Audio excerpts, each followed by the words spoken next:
Private members' business, notice number 1. Ms Chain. I move the motion standing in my name on the notice paper relating to the establishment of a breast milk bank in the ACT. Question is the motion be agreed to. Ms Chain. Madam Speaker, let me share Emma's story. More than a year ago, Emma and her husband Matt were shocked to discover they were expecting triplets. Fast forward several months and their 3 youngest daughters, Alicia, Eloise and Madeline, were delivered by emergency caesarean. Emma ended up in emergency surgery for 4.5 hours, and she lost 4.5 litres of blood.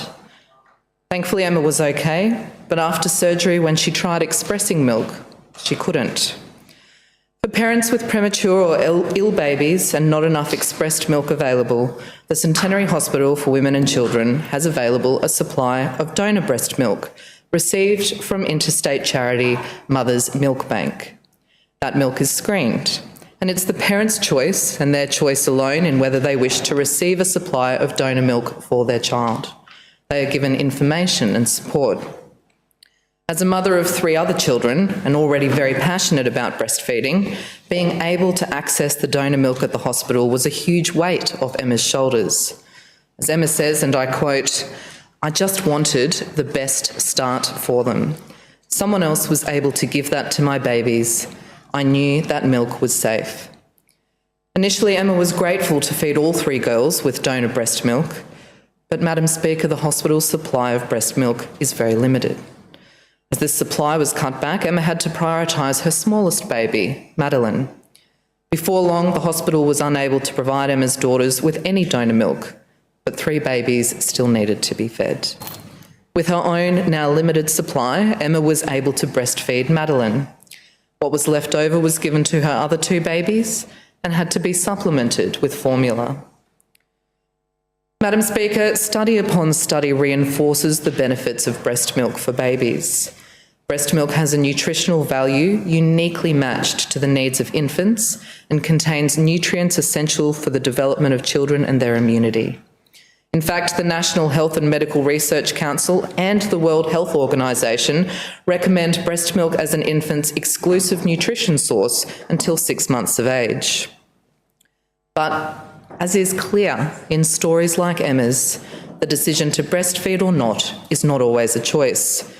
Some women encounter problems with lactation and milk supply. This can include delayed lactation due to the premature birth of a child or an insufficient supply of milk. And it can include the separation of a mother from her newly born child due to illness. And, Madam Speaker, this can also occur long after and out of a hospital setting. It can be scary, it can be hard, and it can be heartbreaking. For mothers like Zoe, who faced a low milk supply, Zoe's baby was losing weight, so her milk needed to be supplemented with formula. She tried every supplement to increase her supply of milk, pumping every 3 hours for 12 months to get as much as she could. Zoe said she would have loved the option of donor milk in hospital. And Madam Speaker, while some parents face circumstances affecting lactation and supply, other parents produce more milk than they need for their infant. They want their breast milk to be used to benefit another family. But at the moment, without a facility, some parents have difficulty doing so, and the effects are not insignificant. One mother is Jordana. Jordana's baby was rushed to the neonatal intensive care unit. Luckily, Jordana had been storing her colostrum throughout her pregnancy and was able to feed her child throughout this period.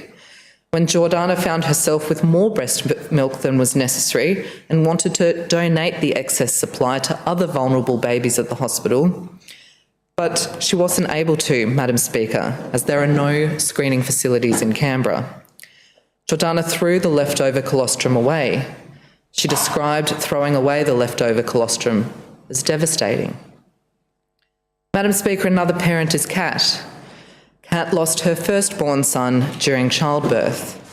Kat wanted to donate her breast milk because, as she explained, "I wanted to do something kind within our darkest hours." Without a milk bank, she wasn't able to do this. Amelia would have also liked to honour her beautiful child with a donation. As she said, it would have been a positive way to acknowledge the existence of my daughter while also helping another baby and family in need. But she didn't get the chance. Madam Speaker, without a formal opportunity, a formal physical location for donations and receipts to take place, parents across the ACT have been taking things into their own hands. Informal peer-to-peer sharing arrangements exist.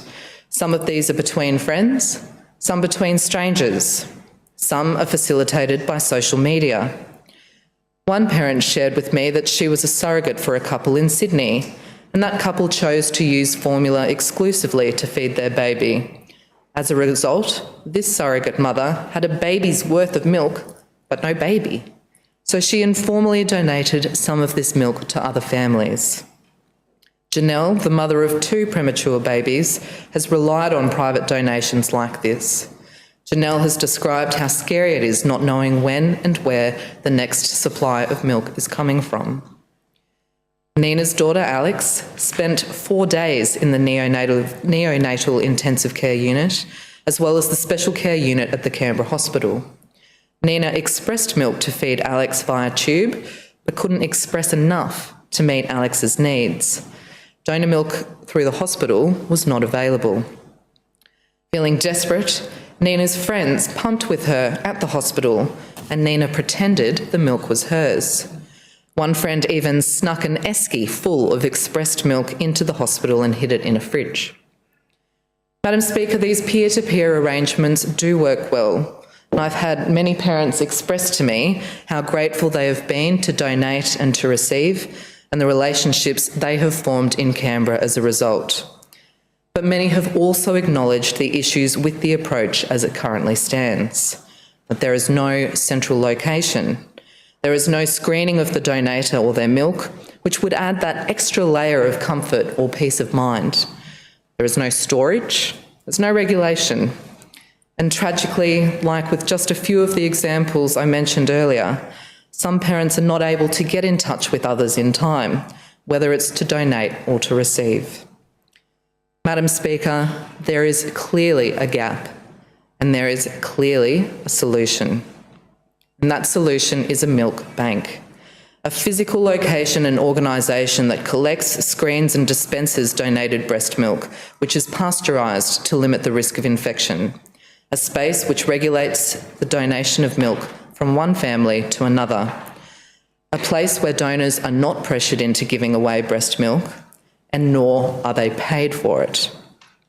Madam Speaker, you don't have to look far to see the success of milk banks elsewhere. Mother's Milk Bank is one of 5 official milk banks operating across other jurisdictions in Australia. But when we turn our attention overseas, there's a significant jump in numbers. There are more than 200 milk banks across Europe, 36 in France, 30 in Italy, 27 in Sweden and 17 in the United Kingdom. Another 13 milk banks are active in the Human Milk Banking Association of North America, which includes the US and Canada. And there are a staggering 200 plus milk banks in Brazil alone. 200. Brazil has the largest network of breast milk banks in the world. And according to UNICEF in 2012, Brazil reached Millennium Development Goal 4, reducing the under 5 mortality rate by 2/3, 3 years ahead of the country's target. Milk banks were an important. In my view, it's time that the ACT adds to the number of milk banks in the world. Madam Speaker, I've been very deliberate in what I've called on the ACT government to do today. It is absolutely apparent to me that ACT parents wish to donate and to receive breast milk, both in and out of the hospital setting. And I absolutely want to see that happen, and in a more formal way. But I do recognise that how that happens does require investigation. It may be appropriate for a milk bank to be in the ACT. It may be appropriate for us to partner with another jurisdiction instead. An appropriate model might take a form none of us has yet envisaged. But regardless, the feasibility must be investigated. and I urge members here to support that today, to support this motion today.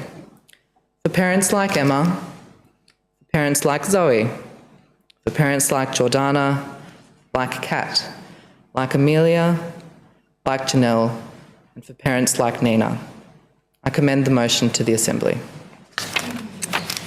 Question is the motion be agreed to.